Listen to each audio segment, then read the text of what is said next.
শেখ হাসিনার ভাষণের প্রতিক্রিয়ায় রাজধানীর বাইরে সারা দেশে ভাঙচুর অগ্নিসংযোগ করেছে বিক্ষুব্ধ ছাত্র জনতা।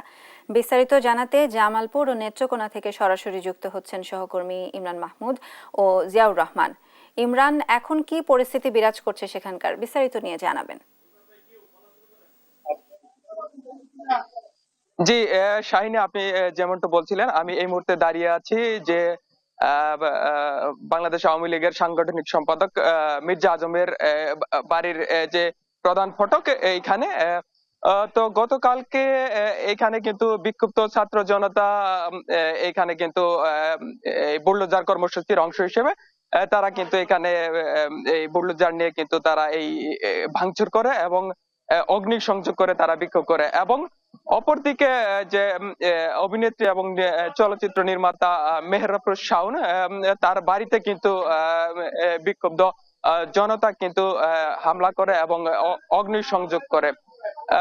তো মেহের আফরোজ শাওনের বাবা জামালপুর জেলা আওয়ামী লীগের উপদেষ্টা মন্ডলীর সদস্য, এবং তার মা তহুরা আলী কিন্তু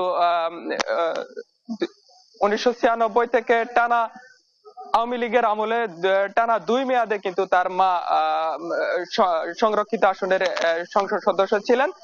এবং তার বাবা কিন্তু কয়েকবার কিন্তু আওয়ামী লীগের কিন্তু মনোনয়ন চেয়েছিলেন, কিন্তু মনোনয়ন পাননি। এবং মেহের আফরোজ শাওন কিন্তু তিনিও কিন্তু আওয়ামী লীগের থেকে মনোনয়ন চেয়েছিলেন। এদিকে আমরা যেটা জানতে পেরেছি, ওদিকে যে ডাক্তার মুরাদ হাসান, তার বাড়িতেও কিন্তু বিক্ষুব্ধ ছাত্র জনতারা কিন্তু হামলা চালিয়েছে এবং অগ্নিসংযোগ করেছে এবং ভাঙচুর করেছে।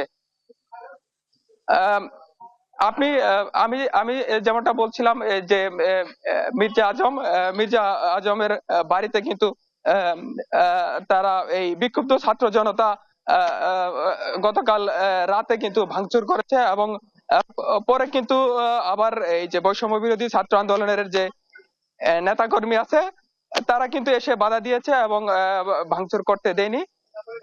এবং আজকে সকালেও কিন্তু আমি দেখেছি যে আহ, সাদা- আহ, সাধারণ যে লোকজন আছে তারা কিন্তু এটা দেখতে কিন্তু ভিড় করছে।